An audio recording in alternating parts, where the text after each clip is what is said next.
How to turn off generate link preview. Hi guys, in this video I will show you how to turn off generate link preview on Signal. It's so easy and quick, so let's jump in. First thing, go to your Signal application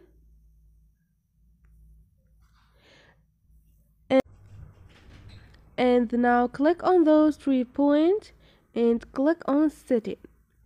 Now scroll down and click on chats. Now you have the first option, which is generate link preview. Click on it and turn off. This is it. Now retrieve link preview directly from website for message you sent. So this is it. And this is it guys. Hope this video was helpful to you, and if you like the video, don't forget to subscribe and like.